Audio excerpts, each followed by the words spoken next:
सुनसान सड़क, रात के 11 बजे, ठंडी हवाएं और जंगल से जानवरों की आती आवाजें।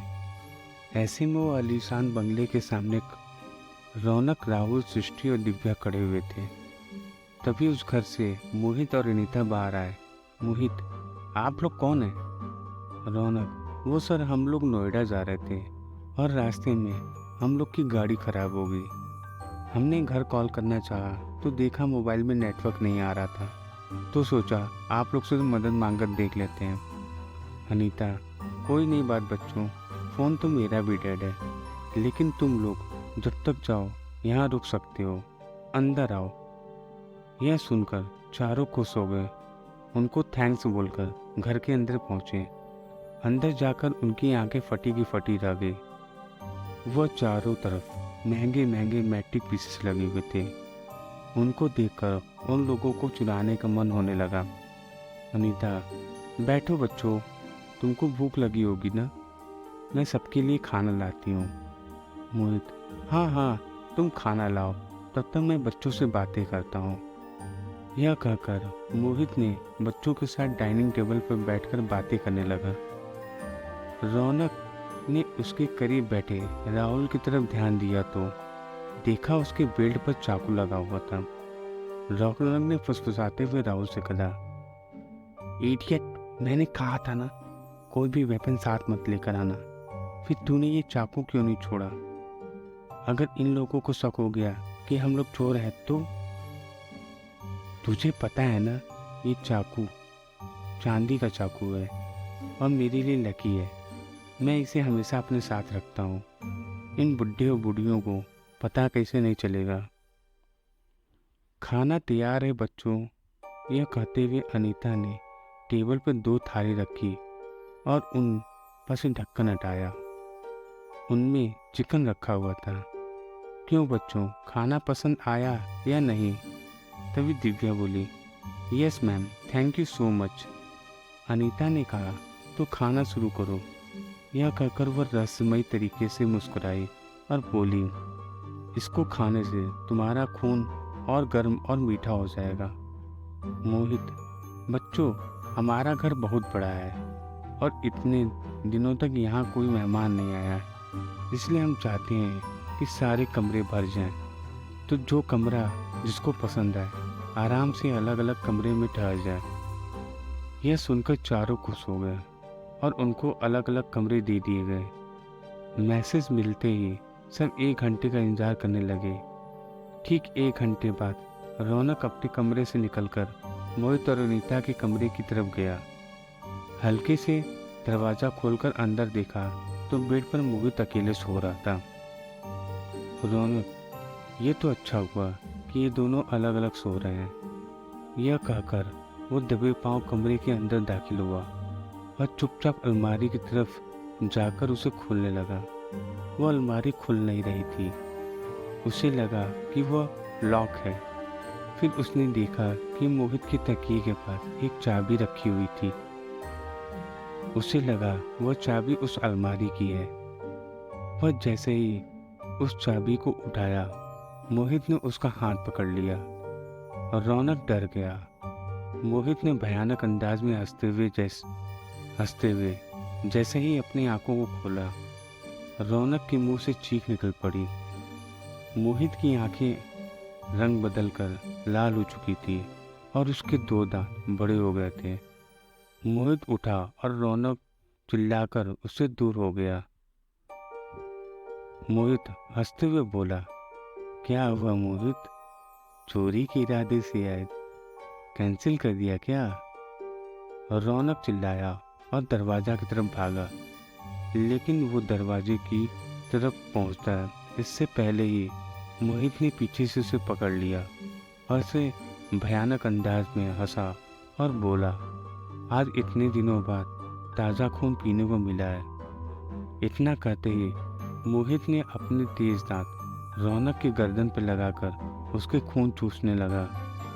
कुछ ही मिनटों में उसने रौनक का सारा खून चूस लिया और कुछ देर बाद छटपटाने के बाद रौनक ने दम तोड़ दिया। फिर मोहित ने हंसते हुए बोला, वैम्पायर हाउस में आपका स्वागत है।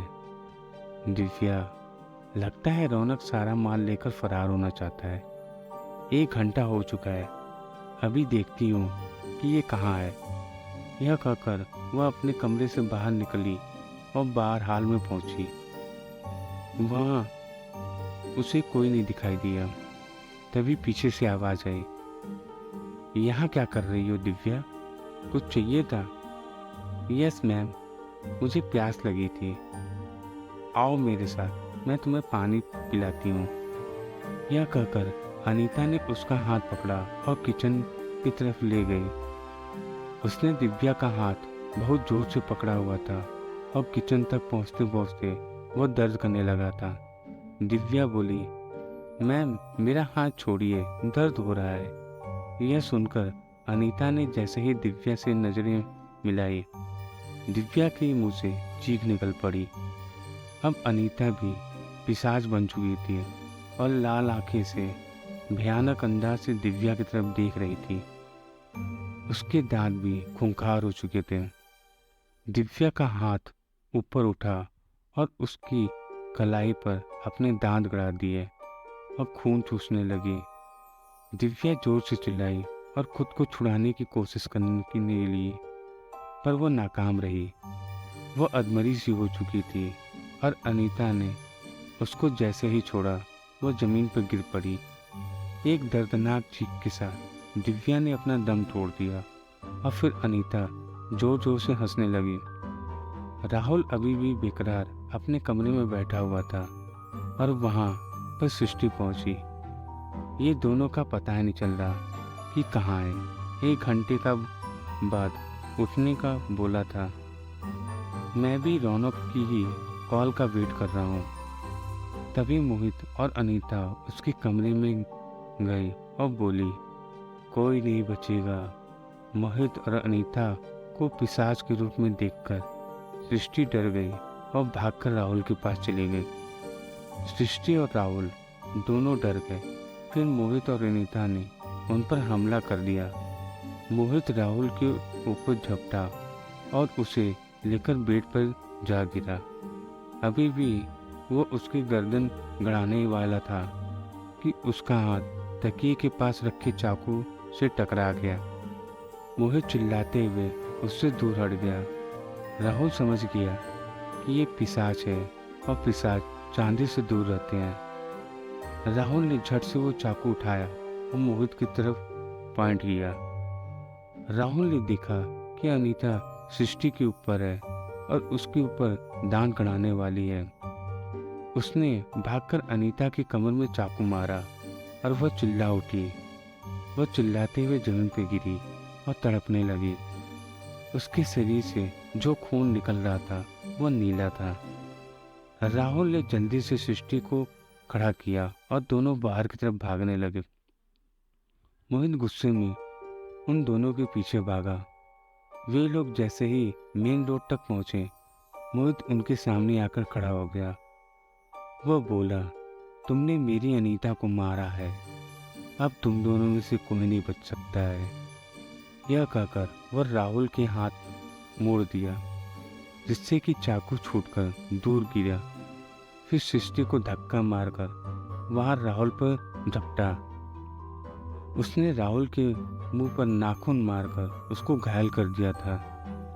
अब उसके गर्दन पर हमला करने ही वाला था। तभी सृष्टि ने जमीन पर गिरा चाकू उठाया और भागकर मोहित की गर्दन पर चला दिया। मोहित भयानक आवाज में चिल्लाता हुआ जमीन पर ढेर हो गया। धीरे धीरे मोहित के शरीर से नीला नीला जहरीला खून निकलने लगा और वह खत्म हो गया। राहुल ने तुरंत ही सृष्टि का हाथ पकड़ा और बोला, चलो यहाँ से निकलते हैं। और दोनों रात में ही आंखों में डर और दिल में खौफ लिए वहाँ से दूर भाग निकले। और फिर दोनों ने कभी भी चोरी न करने का कसम खाई। तो दोस्तों, आपको ये कहानी कैसी लगी? अगर अच्छी लगी हो तो कृपया इस वीडियो को लाइक कर दें और कमेंट में बताएं कि आपको ये कहानी कैसी लगी। और अगर चैनल पर नए हो तो कृपया चैनल को सब्सक्राइब कर दें, क्योंकि मैं ऐसी ही कहानियाँ लाता हूँ। धन्यवाद।